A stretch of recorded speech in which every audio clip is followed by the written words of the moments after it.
Kami mau tangkap isi hatimu, kebenaran firman-Mu. Biar kami semua bertumbuh menuju kedewasaan rohani bersama dengan Engkau. Pegang tangan kami Tuhan. Wahyukan sesuatu buat kami pagi hari ini. Kami mau Tuhan Kau mentransformasi kehidupan kami lewat firman yang disampaikan hari ini. Supaya kami pulang tidak dalam keadaan yang sama, mengalami transformasi cara berpikir, menyadari identitas kami di dalam Engkau, dan keluar dari sini kami memberi dampak buat dunia ini Tuhan. Terima kasih Bapak, hanya di dalam nama Tuhan Yesus kami berdoa. Amin, amin, amin. Silakan duduk saudara. Shalom. Saudara bersyukur punya pastoral yang luar biasa. Bu Karo ini selalu menginspirasi setiap kita, amin saudara. Boleh kasih tepuk tangan buat Bu Karo dong, luar biasa. Saya ini selalu diinspirasi sama beliau, luar biasa. Walaupun beliau ini keras tapi rendah hati sebenarnya. Serius gitu ya. Kayak Pak Joni juga mukanya garang tapi Hello Kitty hatinya. Luar biasa ya.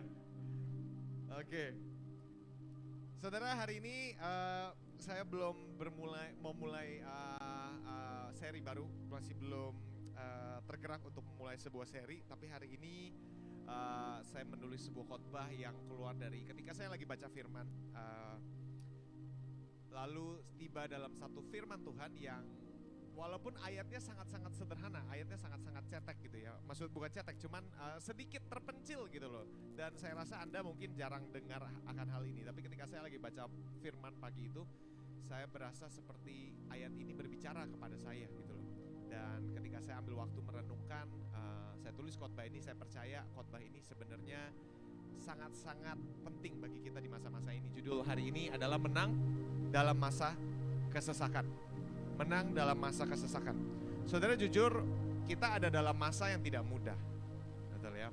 Kemarin ketika kita ada retret sinode, ada satu pendeta juga sampaikan bahwa betul COVID sekarang sudah lebih baik. Betul ya saudara. Dulu ketika COVID pertama kali merebak, kita semua berdoa supaya COVID segera selesai. Sekarang COVID sudah hampir selesai, sudah hampir istilahnya penyakitnya tidak semematikan pada awalnya, atau karena vaksin dan sebagainya, imunitas kita juga sudah lebih kebal dan sebagainya. Intinya vaksin memang sudah sangat kondusif, COVID pandemi sudah lebih berubah menjadi endemi, sudah lebih baik gitu ya. Tetapi toh dampak yang dihasilkan dari pandemi masih terasa sampai hari ini, yaitu pukulan terutama di bidang ekonomi kita rasakan sampai hari ini. Istilahnya COVID sudah selesai, keadaan tidak lebih baik, kurang lebih seperti itu. Ya, keadaan masih belum lebih baik. Ekonomi sedang ngalamin goncangan di mana-mana gitu saudara. Dan jujur kalau bisa dibilang kita seluruh dunia sedang mengalami masa-masa kekeringan. Ya. Tetapi saya percaya bahwa di tengah masa kesesakan ini tetap ada janji bagi kita. Karena kita orang percaya, saudara. Kita umat pilihan. Saudara, firman Tuhan bukan selalu, tapi banyak sekali menggambarkan keadaan di mana di saat dunia mengalami kekeringan, umat pilihan Tuhan tetap dijaga oleh Tuhan. Betul?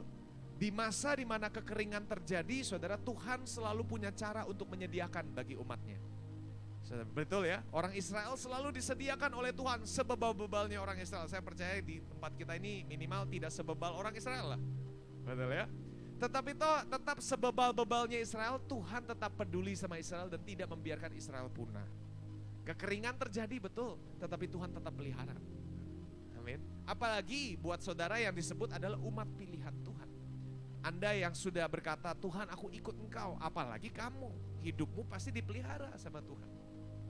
Di tengah kekeringan Tuhan punya cara untuk memelihara nabi-nabinya. Betul, masih ingat Nabi Elia kalau nggak salah ya, dikasih makan lewat burung gitu kan ya. Punya cara, Tuhan punya cara.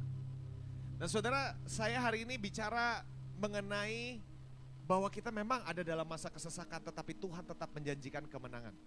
Firman Tuhan yang saya mau baca ada di 2 Samuel 23. Saudara bisa baca sama-sama saya, ada di sini. Cuman 2 ayat hari ini ya. 2 Samuel 23 ayat 11 sampai 12. Saudara buka, kita baca sama-sama. 1, 2, 3. Sesudah dia Sama anak Age orang Harari, ketika orang Filistin berkumpul di Lehi. Saudara baca, lanjutkan sisanya.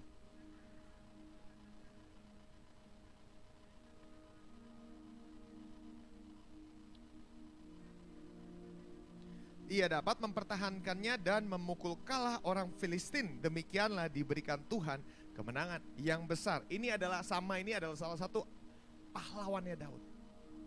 Dan saudara, kalau Anda baca cerita pahlawan-pahlawan Daud ini menginspirasi sekali karena luar biasa. Ini kayak apa ya? Gatot kacanya Israel, mungkin Gatot kacanya orang-orangnya Daud. Orang-orangnya Daud ini luar biasa, saudara. Satu orang bisa mengalahkan 1000, satu orang bisa mengalahkan 100, kurang lebih seperti itu, saudara. Orang-orang yang gagah perkasa yang ikut Daud, saudara. Ya. Dan saya percaya ini bukan cuma sekedar dihiperbola gitu. Kalau saya percayanya, walaupun ini istilahnya ini adalah pencatatan sejarah, saudara. Ya, kitab ini adalah catatan sejarah, saudara. Jadi menurut saya sedikit kemungkinan dibesar-besarkan. Tapi saudara akan lihat banyak banget nama-nama yang terkenal. Pahlawan-pahlawan Daud mengalahkan banyak. Nih bayangan saya ini orang-orang yang sakti berperang semua nih gitu kan. Superhero zaman dulu. Nah tapi di antara ini ketika saya lagi baca, tiba-tiba saya terdorong sekali ketika saya membaca di ayat ke-12 dikatakan, ia berdiri di tengah-tengah ladang itu dan mempertahankannya serta memukul kalah orang Filistin. Demikian diberikan Tuhan kemenangan yang besar. Dia seorang diri melawan tentara Filistin dengan tujuan melindungi tanah yang kecil, ladang yang kecil, cuman sebidang ladang. Saudara, betul gak? Sebidang tanah ladang penuh kacang merah.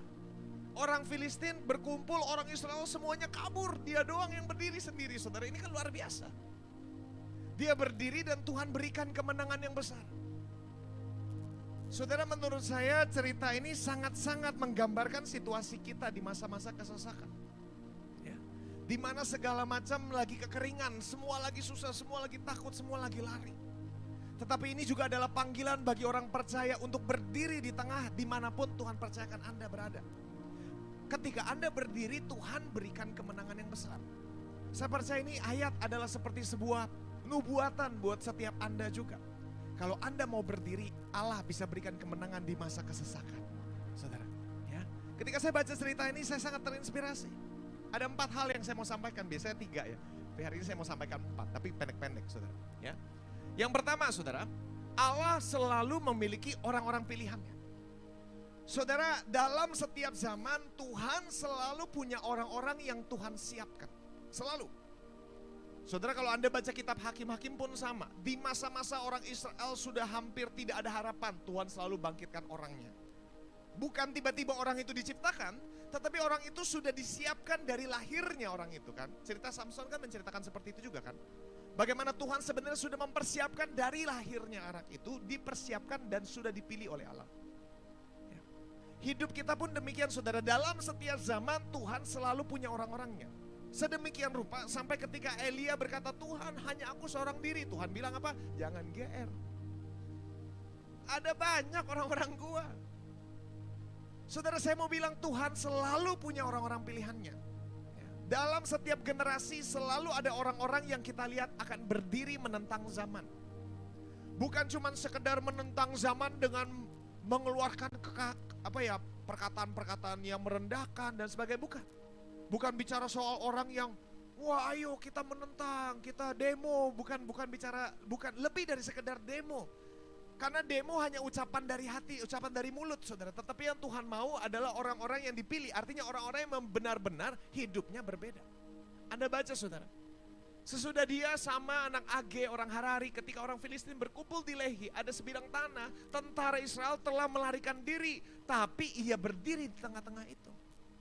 Ini berbicara soal apa? Ada orang yang mau berdiri dan berkata, aku mau hidup berbeda. Aku siap hidup berbeda. Saudara, berbeda bukan cuma sekedar sesuatu yang sifatnya eksklusif, atau dalam arti, udah gue bedain diri sama kalian, lo orang rendah, gue orang tinggi, bukan seperti itu.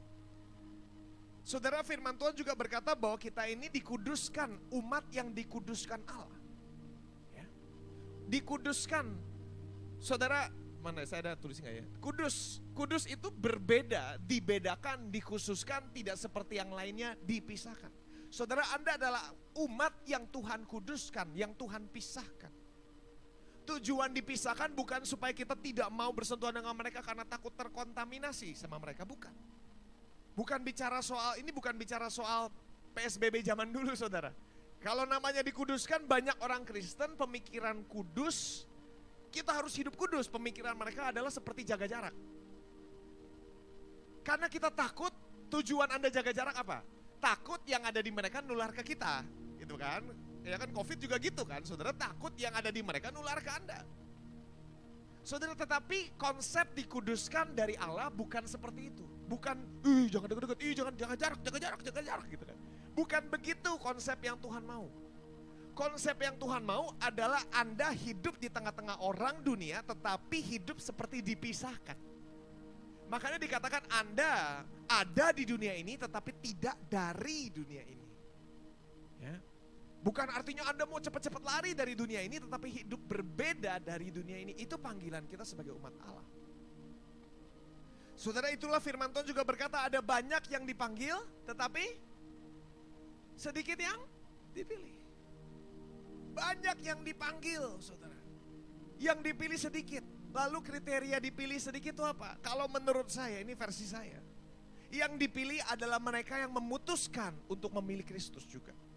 Adalah mereka yang memutuskan untuk mengikut Kristus. Itu orang-orang yang dipilih. Yang dipanggil banyak, tetapi mereka mengambil keputusan untuk mengikut Kristus. Itulah orang-orang pilihan, saudara. Jadi ada bagian di mana kita berkata, aku mau percaya Tuhan, aku mau mengikut Kristus, aku mau mempercayakan kehidupanku, keluargaku, masa depanku kepada Kristus. Dan perkataan mempercayakan lebih dari sekedar berkata, ya gue percaya. Karena kata mempercayakan, saudara, itu bicara soal sikap hati, di mana kita benar-benar mau mengikut Kristus. Minggu lalu kita ada bahas sedikit tentang mengikut Kristus, betul saudara? Minggu lalu kan judulnya mengikut Kristus gitu kan. Artinya kita mau hidup berbeda, kita rela bayar harga untuk Kristus. Kemarin kan saya juga udah ngomong, iblis itu selalu mau nipu Anda. Selalu yang dikasih lihat harganya mahal ikut Kristus, sedangkan ikut dia murah, gratis. Tapi tidak demikian. Ikut iblis lebih mahal harganya, tapi bayarnya di belakang. Ikut Kristus bayarnya di depan, mungkin begitu. Tetapi intinya dua-duanya tetap bayar harga, tetapi ikut Kristus jauh lebih cuan, gitu kan? Lebih cuan.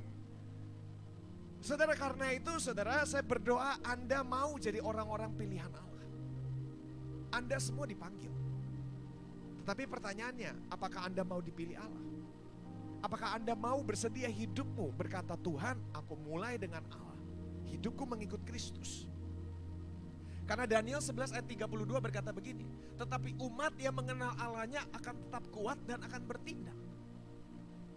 Di tengah masa-masa kesesakan, orang yang mengenal Allah akan tetap kuat, saudara. Sama-sama katakan, aku akan tetap kuat. Ya. Firman Allah menjanjikan banyak hal tentang kekuatan ketika Anda menantikan Allah. Firman Allah banyak sekali menjanjikan bahwa ketika Anda mengikut Kristus, Anda menantikan Kristus, Anda mengenal Kristus, Anda pasti kuat. Anda berbeda dari dunia ini. Dan perbedaan itu selalu menarik sebenarnya, saudara. Perbedaan memang sepertinya menyeramkan, betul gak saudara? Kalau misalnya Anda ada dalam satu ruangan, terus dibikin kuesioner gitu kan, dibikin pertanyaan, Anda A atau B misalnya gitu kan ya. Misalnya Anda bangun, siapa di sini yang ini apa, contoh lah misalnya di ruangan ada pilihan A dan B. Mayoritas ruangan semuanya 99% pilih A. Terus Anda B sendiri. Pasti ujung-ujungnya Anda berubah pikiran. Ya jujur nih, kalau semuanya angkat tangan, Anda gak tahu apa-apa juga pasti ikutan angkat tangan. Betul gak saudara? Walaupun tadinya Andanya B, tapi begitu lihat semua ruangan angkat tangan, saya jamin kemungkinan besar ya orang akan mikir, gue aja nih, jangan-jangan gue yang salah. Karena beda, benar gak saudara? Waktu itu kan pernah dibikin sosial eksperimen saudara, di sebuah kelas. 1 tambah 1, udah pasti jawabannya 2. Tapi gara-gara semuanya jawabnya 3, yang itu satu orang jadi bingung. Ini kenapa semua? Karena lagi bikin dikerja, jadi eksperimen gitu loh saudara. 99% jawabnya 2, jawabnya 3. Lah dia bingung. Sejak kapan 1 tambah 1 3 kan? Ini gimana nih? Ini gua nggak angkat tangan bingung, apalagi ini kelas baru. Akhirnya ikut angkat tangan, saudara. Iya betul nggak? Jujur. Kenapa? Karena berbeda tuh takut. Bener nggak sih? Kalau Anda masih jauh berbeda, mengerikan. Rasanya, gua nggak mau beda, lebih enak gua ngeblend. Ya jujur, betul nggak saudara? Tapi saudara, saya mau bilang, tidak demikian hidup Anda dengan Kristus. Kristus bilang bahwa apa sebutannya? Lampu yang diterangi tidak akan disembunyikan di bawah gantang, kan Tuhan bilang. Apa sih, saya lupa lagi tulisannya gimana. Terang kan tidak akan disembunyikan di bawah gantang, tetapi akan ditaruh di tempat di mana bisa menyinari semuanya. Lah lucu kalau Anda terang tapi Anda takut kelihatan bersinar. Anda terang tapi Anda takut berbeda, Tuhan bilang. Nggak nyambung. Kalau kamu berkata kepada Kristus, bersiap, hidupmu akan bersinar.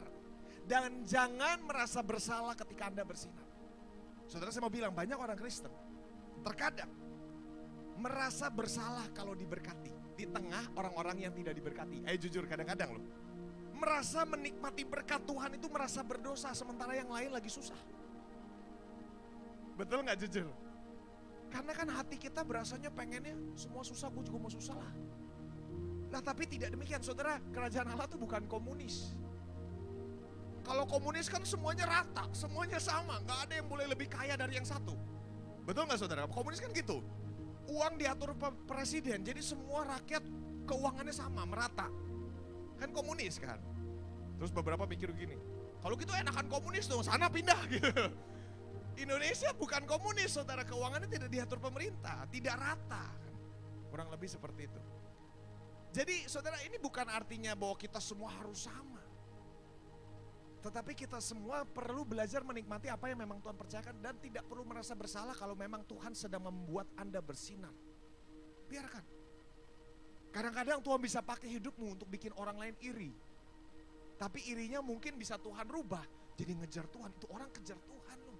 Gue juga mau kejar Tuhan. Jadi saudara, jangan merasa bersalah ketika Anda sedang terang benderang di tengah masa kesesakan. Bahkan saya mau menubuatkan Anda bahwa di masa kesesakan ini orang yang mengenal Allahnya akan terus bersinar dan terus bersinar. Anda tidak perlu takut. Anda tidak perlu takut. Ya. Selalu ada orang yang Tuhan bedakan. Kalau saya suka bilang, Tuhan itu suka buat kita nih seperti etalase pajangan, dipajang, kelihatannya bagus, kelihatan indah. Tuhan yang angkat, bener. Tapi tujuannya supaya hidup kita ini sedemikian menarik, orang mau ikut Kristus yang merubah kita. Kan tujuannya, kan penginjilan paling efektif adalah penginjilan melalui kehidupan kita yang diubahkan, toh? Bukan perkataan. Ya kan? Seperti Saint Francis Assisi pernah bilang bahwa menginjilah setiap hari, kalau perlu baru gunakan kata-kata. Karena hidup kita ini Injil, kan? Saudara. Jadi kalau kita mau ajakin orang, teman kita ke gereja, kita mesti pastikan hidup kita adalah sebuah contoh yang dia mau ikuti. Karena ini saudara, Anda ngajakin orang ke gereja, orang itu bakal lihat Anda dari atas ke bawah, terus tahu hidup Anda lagi. Dia akan berpikir, ngapain gue mesti korbanin hari libur gue untuk sama kayak lu? Ya kan? Kecuali kita bisa meyakinkan dia bahwa hidup gue jauh lebih bahagia ikut Kristus dan jauh lebih bahagia dari lu, kurang lebih gitu. Setidaknya walaupun gue gak sebahagia orang-orang lain, tapi setidaknya gue lebih bahagia dari lu gitu kan. Dari situ saudara, ini kurang lebih ya contohnya ya. Dari situ orang jadi mikir, kenapa dia bisa lebih bahagia dari gue?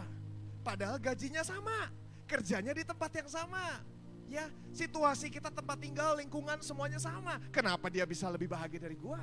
Kenapa gue khawatir dia kagak khawatir? Kenapa gue penuh dengan kegelisahan dia kagak gelisah-gelisah? Dari situ kan saudara, dia jadi berpikir, oh jangan-jangan ada satu yang beda, dia minggu ke gereja, gua kagak. Ya kan? Dari situ dia jadi berpikir, gua juga mau ke gereja. Lah tapi kalau Anda sama-sama galau, ya, sama-sama gelisah, sama-sama khawatir, sama-sama tukang marah, sama-sama tukang emosi, dia akan mikir, lu aja emosi kayaknya hidup lu capek, gua aja udah capek, ngapain minggu-minggu gua mesti korbanin waktu gua, bener gak saudara? Jujur ya kan? Karena itu saudara, kita juga tetap harus sama-sama berkata, Tuhan aku mau mengikut Kristus. Saya jamin kalau Anda mengikut Kristus, hidupmu gak mungkin sama. Karena Kristus memanggil Anda untuk hidup berbeda. Jangan takut, jangan takut. Dan bersyukurnya gereja ini kan kumpulan orang-orang yang dipilih Allah, dipanggil Allah. Jadi artinya di gereja ini Anda merasa setidaknya lebih lega karena semuanya dipanggil jadi terang. Tapi itu efektif Anda bukan di gereja. Jangan cuma jadi terang di gereja. Di gereja lampunya di-on-in, begitu pulang di-off-in, malu. Saudara jangan begitu. Anda kesini betul Anda dibakar, Anda dikuatkan oleh persekutuan orang percaya. Ketika Anda keluar, apimu jangan dimatiin. Tetap jadi terang di luar sana sendiri-sendiri. Memang capek terang sendirian. Betul, capek. Tetapi begitulah dipanggil Allah, jangan cuma terang di gereja, gak ada gunanya. Saudara, di gereja ini kita saling membakar, saling menguatkan, saling mendoakan. Keluar tetap jadi terang. Anda tidak dipanggil jadi terang di gereja. Amin saudara. Yang paling penting di luar sana hidup berbeda. Putuskan hari ini kamu mau gak hidup jadi terang. Ya, tanya kanan kiri, mau gak jadi terang? Amin. Ya. Kalau Anda mengikut Kristus saudara, Anda pasti berbeda. Minimal orang-orang khawatir, gelisah, panik. Setidaknya walaupun Anda juga sedikit lebih panik, tetapi Anda bisa menguatkan kepercayaanmu kepada Kristus. Seperti Daud. Daud panik gak ketika diserang sama musuhnya, sama teman-teman dia sendiri? Panik. Tetapi firman Tuhan berkata, maka takutlah Daud dan ia menguatkan kepercayaannya kepada Allah. Ini seninya kita orang percaya. Kita bisa takut, tapi kita bisa menguatkan kepercayaan kita kepada Kristus. Orang dunia takut, tapi gak bisa pegang apa-apa. Gak ada yang mereka bisa harapkan. Kita orang percaya takut, betul. Tetapi kita bisa menguatkan kepercayaan kita kepada Kristus. Dan itu menghasilkan hasil yang berbeda. Amin. Itu yang pertama. Allah selalu punya orang-orang pilihannya. Dan saya berdoa JKM Providensia ini seluruh jemaatnya jadi orang-orang yang dipilih Allah. Berkata ya kepada panggilan Kristus, berkata ya kepada hidup yang berbeda. Jangan mau sama, jangan mau sama. Amin. Itu yang pertama. Yang kedua, saudara, dari cerita yang tadi kita baca, kita tahu bahwa ada musuh yang selalu mencoba mengincar Anda. Ya. Sesudah dia sama anak Age orang Harari, ketika orang Filistin berkumpul di Lehi, selalu ada musuh yang mencoba menyerang Anda. Saudara, kata berkumpul ini numpuk jadi satu, atau dibilang bersatu, saudara. Makanya saya pernah dengar orang bilang begini, celakalah gereja. Karena celakalah kalau gereja tidak bersatu melawan musuh yang bersatu. Celakalah kita orang percaya kalau kita tidak bisa bersatu melawan musuh yang mencoba bersatu. Celakalah rumah tanggamu kalau Anda tidak bisa bersatu melawan musuh yang bersatu. Habis. Kan bersatu kita bercerai kita runtuh kan. Kena mamamu sana ya, gue tiba-tiba beda bayangan gitu. Tapi anyway saudara, saya teringat sapu lidi saudara. Satu lidi satu mudah dipatahkan. Tapi ketika kita bersatu, susah dipatahkan. Lah musuh tuh bersatu loh menghancurkan hidup Anda. Yang lebih miris kadang-kadang saudara, kita orang percaya udah tahu ada musuh yang mencoba menghancurkan kita, kita suka ikut-ikutan musuh ngancurin hidup orang lain. Dengan cara apa? Kita gosipin dia, ya. Kita buat dia merasa makin bersalah, kita buat dia merasa makin tertuduh, kita bantuin kerjaannya iblis. Iblis bilang, wah hebat lu, lebih hebat dari gua gitu kan. Saudara, kan iblis pekerjaannya apa saudara? Dia adalah si penuduh. Dia penuduh. Jadi kamu orang percaya jangan ikut-ikutan nuduh. Saudara bayangin kalau saya lagi dituduh iblis, ketemu saudara seiman saya di gereja, bukannya dikuatkan, saya ikutan dituduh. Jadi sekarang saya dituduh oleh sahabat saya, keluarga saya, dan saya dituduh oleh musuh saya, habis saya. Iblis sorakin Anda, gila lu lebih hebat, kadang-kadang ya nuduhnya ya hebat, lebih hebat dari gua gitu kan iblis bilang. Karena itu saudara, kita ingat kita ini kumpulan orang percaya, komunitas orang percaya, kita harus bersatu. Saling menguatkan. Jangan saling menjelek-jelekkan, jangan saling menuduh, jangan saling mencerai-beraikan. Ya. Makanya Tuhan kasih penawar, kasih itu menutupi kesalahan. Bukan membongkar kesalahan, saudara. Menutupi kesalahan. Kita cover. Yang penting kita sama-sama bersatu, saling mendoakan, saling berperang buat satu sama lain. Ya. Keluarga Anda terlebih lagi. Bersatu, ini masa-masa di masa kesesakan. Keluarga harus bersatu. Suami istri gandengan tangan beserta dengan anak-anaknya gandengan tangan berdoa. Berdoa. Jangan keluarga Anda terus mancing. Iya kan, kadang-kadang keluarga nih berantem, ada yang mancing terus. Ya. Enggak kak, dia yang mancing. Ya lu kepancing sama aja. Jadi jangan ada yang mancing, jangan ada yang kepancing. Tapi dua-duanya kerjasama. Ayo kita berdoa, ayo kita berdoa. Saudara, karena musuh bersatu. Anda jangan sampai tercerai-berai. Ya. Hari itu adalah hari celaka buat Sama. Saudara bisa bayangin gak jadi Sama? Dia gabung nih sama tentara. Begitu musuh datang, wih tentaranya kabur, teman-teman dia semua kabur, dia sendirian. Hari celaka. Betul gak saudara? Hari celaka ketika Anda berperang, tiba-tiba teman-teman kamu ninggalin kamu semua, itu hari celaka. Tapi hari yang celaka buat Sama bisa menjadi hari yang menjadi kemenangan buat Sama. Karena hari itu kemenangan besar buat dia juga. Saudara, kalau Anda lihat kenapa musuh menyerang sih? Saudara, Anda akan temukan di Israel biasanya musuh tuh menyerang ketika sudah mau musim panen. Kenapa Sama melindunginya? Karena udah mau masuk musim panen. Saudara, biasanya musuh menjara kalau udah mau musim panen. Jadi saya mau bilang begini saudara, kalau hari ini Anda sedang mengalami banyak tekanan dalam hidup, diserang oleh iblis, Anda mengalami begitu banyak goncangan terjadi di sekelilingmu lewat pekerjaanmu, keuanganmu, keluargamu goncang. Saudara, saya mau kasih tahu sesuatu, jangan-jangan musuh tahu sesuatu yang kamu gak tahu. Musuh tahu bentar lagi terobosan datang, lalu gak tahu, makanya lu mau nyerah. Musuh tahu sebentar lagi berkat Allah udah turun, udah ada di kepala lu, tinggal turun. Udah mulai netes-netes, terobosan udah mau datang, jawaban Allah udah mau datang. Tapi kita berhenti berdoa, kita berhenti percaya, kita berhenti berharap. Kenapa? Karena biasanya musuh lebih tahu saudara dibanding kita. Kenapa musuh menyerang kalau kamu gak berharga? Buat apa? Kenapa sepertinya hidupmu sedang digencat begitu banyak masalah? Karena musuh tahu sesuatu yang kamu gak tahu. Kamu taunya apa? Gua apes. Kamu taunya apa? Ya memang ini sialnya gua, keturunan selalu begini, susah, semuanya susah. Kamu taunya begitu. Musuh tahu kamu anak Allah yang sedang mau dibangkitkan. Musuh tahu bahwa kamu ini sudah mulai berdiri dalam imanmu, mulai kuat imanmu. Musuh tahu bahwa berkat dari Allah sudah mau turun, lah kamu nyerah. Saudara, saya berdoa supaya kamu lebih tahu dari musuhmu. Kalau musuh menyerang, itu karena ada sesuatu yang dia mau ambil. Saudara, kalau musuh menyerang berarti terobosan sudah dekat, saudara. Karena itu jangan berhenti berdoa, jangan berhenti berharap, jangan berhenti percaya. Terus saudara, mau orang coba jatuhkan Anda, kan saya pernah bahas. Mau coba 7 kali orang benar jatuh, dilemparin orang, Anda tetap akan berdiri lagi. Saudara, Anda akan tetap berdiri lagi. Jadi tetap percaya, tetap berharap, tetap berdoa. Jangan menyerah. Bilang kanan kiri, jangan menyerah. Ya, itu yang kedua. Yang ketiga saudara, setiap kita punya ladang. Saudara, firman ini sebenarnya menarik karena si Sama ini ngelindungin sebidang tanah isinya kacang merah.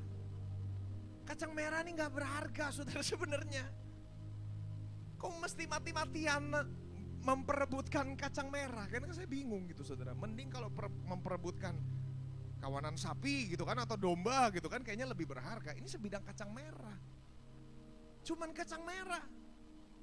Alasan kenapa tentaranya meninggalkan Sama, karena cuman kacang merah saudara. Kalau saya sih begitu saudara, kalau berpikir kenapa Sama ditinggalkan, menurut saya jawabannya satu, karena cuman kacang merah. Lebih baik gue bertempur melindungi yang lain yang lebih berharga.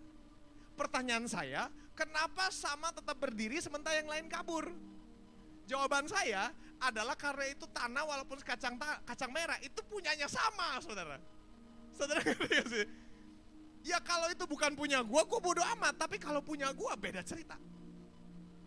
Saudara, setiap kita punya ladang. Dan kadang-kadang ladang kita ini kecil. Setiap kita dipercayakan sesuatu sama Tuhan. Oh saudara, saya bilang Anda semua punya sesuatu dari Tuhan.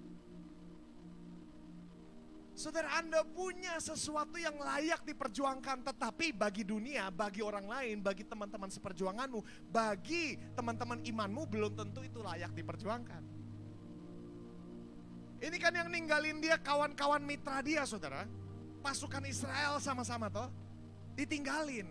Kenapa? Karena bagi mereka kacang merah tidak penting. Tapi bagi Sama ini penting. Saudara, saya mau bilang, Apa yang hari ini Tuhan panggil untuk kamu pertahankan? Pernikahanmu. Bagi perempuan yang godain Anda, pernikahanmu gak penting, makanya digodain terus. Tapi bagi Anda, pernikahan Anda harus penting, makanya mau digodain sama Anda, saya tetap pertahankan. Saudara ngerti, kurang lebih seperti itu. Keluarga saya penting. Buat kamu anak-anak saya tidak penting, tapi bagi saya anak-anak saya penting. Ya. Orang bilang gitu kan misalnya, sejak punya anak pelayanannya makin mengendor. Karena bagi saya pelayan anak-anak saya penting. Buat kamu gak penting, kenapa? Bukan anak lo. Mau orang ngomong ini sejak ini sekarang udah kendor, banyak yang dilepasin gini. Ya itu bukan keluarga lo gitu kan. Kalau saya akan perjuangkan. Kenapa? Itu milik saya.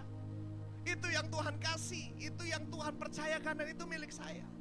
Dan saudara, sebenarnya kacang merah memang murah, itu bukan sesuatu yang berharga, tapi berharga buat Sama.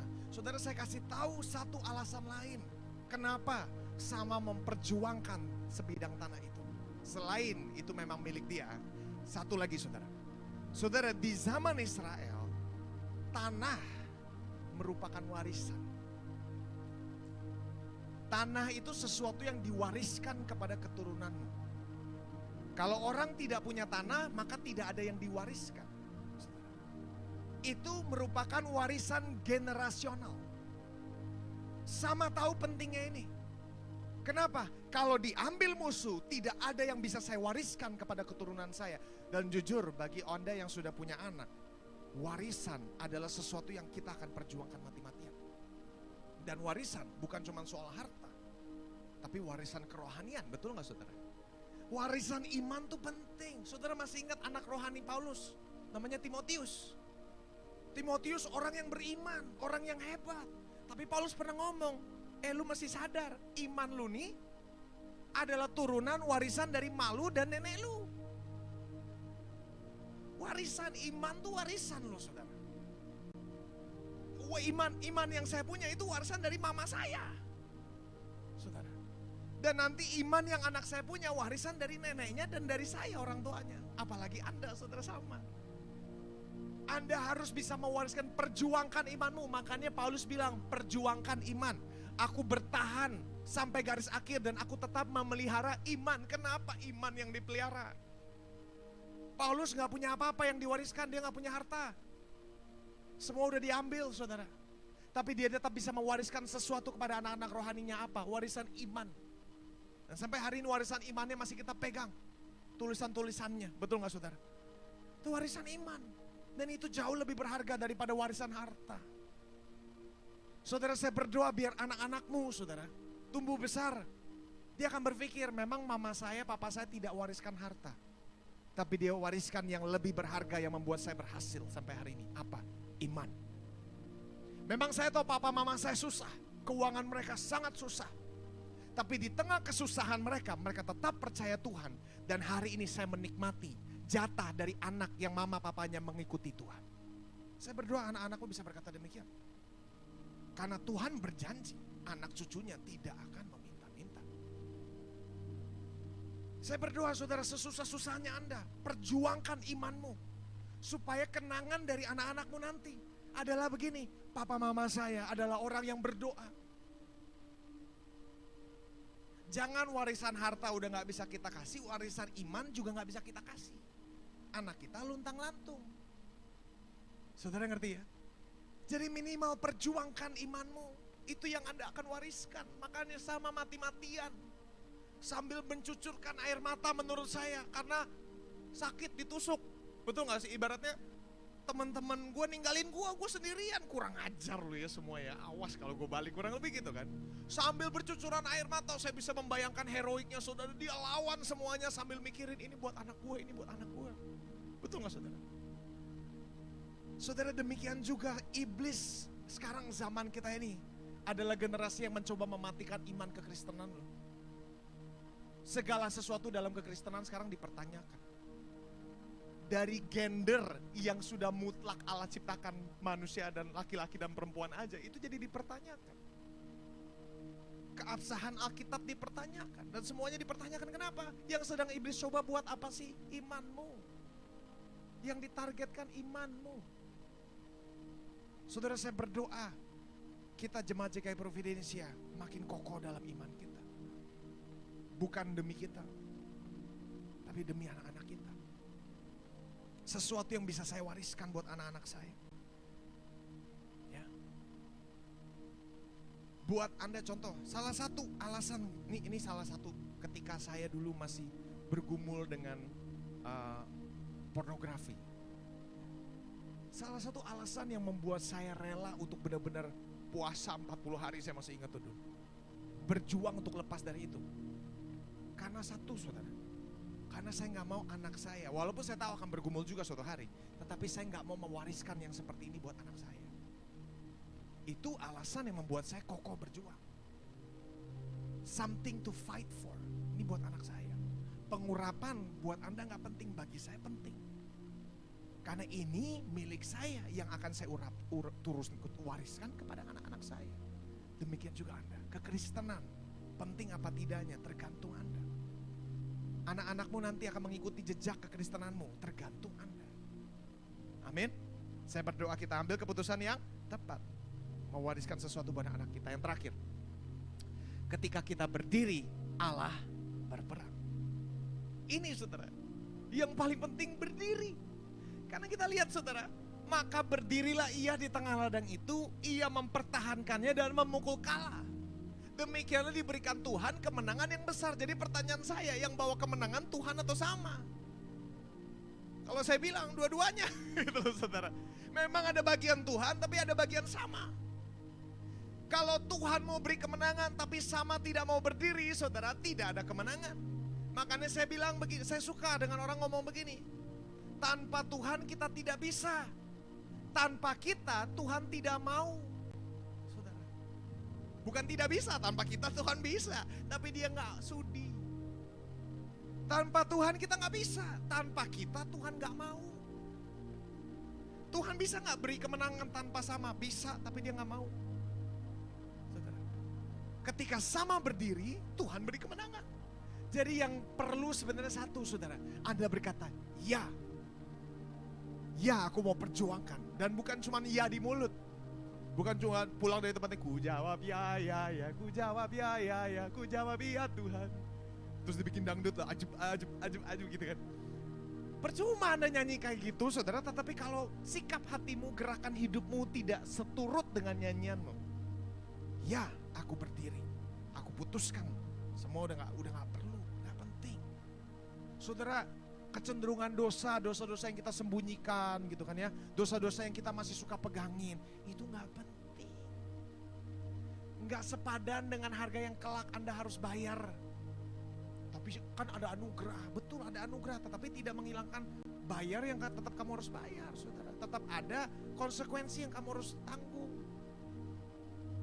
Saudara, Anda mencuri tetap diampuni, tetapi Anda gak akan dipercaya orang, itu konsekuensinya. Betul anugerah, tapi orang gak bisa percaya Anda, gitu kan. Kurang lebih seperti itu. Jadi yang Tuhan mau apa? Anda berdiri. Karena Tuhan punya cara untuk memberi kemenangan bagi Anda. Tuhan punya cara untuk buat iblis bayar, saudara, apa yang diambil dari Anda. Saudara pernah dengar cerita, saya gak tahu di sini saya pernah cerita gak sih tentang apa ibu-ibu tua yang minta bahan belanjaan sama Tuhan, pernah gak sih? Pernah ya? Saya cerita ulang deh, beberapa bilang belum gitu kan ya. Suatu hari ada opung-opung gitu kan, pas masa Covid contohnya gitu kan ya. Wah susah keluar gitu kan, gak bisa kemana-mana, gak ada uang buat beli belanjaan. Ya, suatu hari dia berdoa, pagi-pagi dia opung-opung ini punya kebiasaan doa pagi di teras rumah gitu kan. Suatu hari di teras rumah jam 5 pagi dia berdoa, dia menyanyi, terus dia berteriak, Tuhan, tolong sediakan bahan-bahan belanjaan, bahan-bahan makanan buat rumah saya. Kami udah gak ada uang. Terus tetangga dia seberangnya ateis. Seberangnya gak percaya Tuhan. Didengerin. Tiap pagi doa begitu. Suatu hari ini tetangganya iseng. Ini orang teriak-teriak Tuhan, emang ada Tuhan. Mau gue kerjain Besok pagi, besok gue beliin bahan-bahan makanan, gue taruh depan rumah dia, biar dia pikir Tuhan yang beli. Jadi dia beli itu, besok paginya dia taruh di depan. Pas pagi-pagi si Opung ini keluar, lihat ada barang belanjaan. Tuhan, terima kasih kau menyediakan. Terus tetangganya ketawa geli dalam hati, ini bego dia. Dipikir Tuhan padahal gue gitu kan. Terus berdoa, habis berdoa, besokannya masih dibeliin. Karena udah 2 hari berturut-turut, si Opung ini imannya makin besar. Tuhan, aku percaya kau akan berikan aku daging khas sapi hari ini. Bukan cuma sayur-sayuran lagi yang diminta, daging sapi khas yang terbaik ya. Daging steak Australia gitu kan. Wah, sekaligus dia makin imannya makin gede. Karena 2 hari berturut-turut dijawab. Si tetangganya makin iseng. Gue beliin semua yang dia mau gitu kan. Wah, daging khas, besokannya makin gede lagi. Tuhan, aku mau yang nggak pakai MSG gitu kan ya. Wah, aku mau yang susunya susu OAT gitu kan ya. Wah, yang mahal-mahal semuanya makin diminta. Sama dibeliin terus sama si tetangga gitu kan. Nah, suatu pagi si tetangganya udah gak tahan, geli gitu kan. Terus pas pagi-pagi, tiap pagi kan selalu, Tuhan terima kasih kau menyediakan. Ada susu, wah Tuhan terima kasih kau menyediakan. Wah, si Opung ini makin happy. Suatu pagi begitu dia lihat ada lagi semuanya, dia, Tuhan terima kasih kau menyediakan. Tetangganya gak tahan, dia bilang begini, Bu, blow on gitu kan. Bukan Tuhan yang beliin, gua yang beli, hahaha gitu kan. Terus si Opung ini bilang, dia diam. Tuhan terima kasih engkau menyediakan dan iblis yang bayar.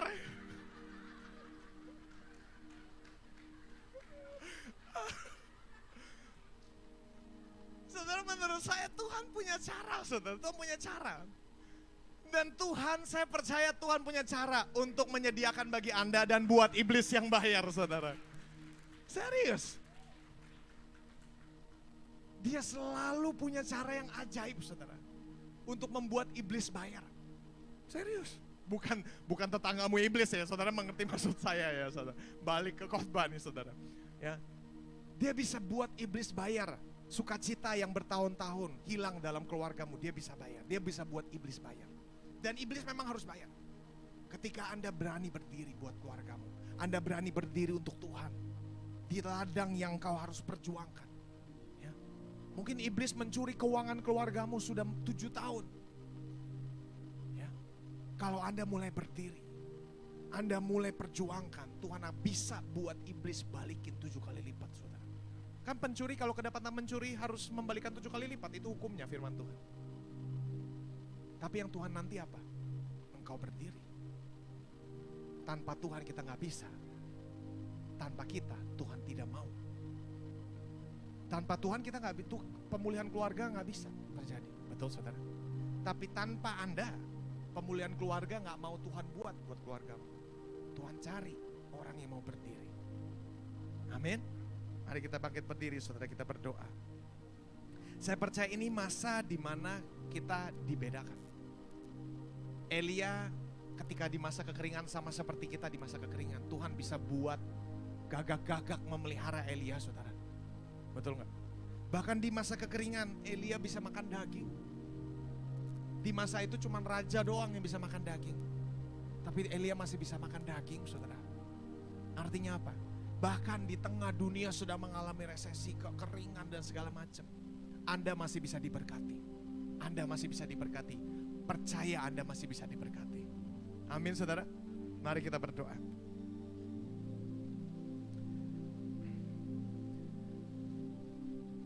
Terima kasih Tuhan. Kami tahu Engkau Allah yang menyediakan bagi kami. Engkau Allah yang hari ini masih menyediakan bagi kami. Kami berdoa Tuhan supaya di masa kekeringan ini kami tetap beroleh kemenangan demi kemenangan di dalam Engkau. Ini janjimu untuk JKI Providensia. Menang dalam masa kesesakan. Menang dalam masa kesesakan. Saya bernubuat buat Anda semua akan mengalami berkat-berkat kelimpahan di tengah masa kesesakan. Di tengah terjadinya resesi, Anda mengalami berkat Tuhan. Dan berkat yang Tuhan kasih dalam hidup bukan untuk menjadikan Anda kaya, tetapi menjadikan Anda berkat buat orang sekelilingmu. Jadi bendahara yang bisa dipercaya Tuhan. Uang yang Tuhan percayakan, uang itu harus Anda belajar bisa salurkan lebih buat sesamamu. Menjadi berkat, menjadi berkat, menjadi berkat. Bapak, aku nubuatkan buat jemaat JKT Providensia, I prophesy. Akan ada orang-orang yang mulai menjadi donatur bagi kerajaan-Mu. Akan ada orang-orang yang mulai membiayai pergerakan Allah di Indonesia. Kami berdoa Tuhan, berkati sedemikian rupa untuk kami Tuhan, bisa menjadi berkat buat bangsa-bangsa. Kami percaya di masa kesesakan ini Tuhan, Engkau akan memberkati kami dengan limpah. Kami akan menang di masa kesesakan ini. Dalam nama Tuhan Yesus kami berdoa. Amin, amin, amin.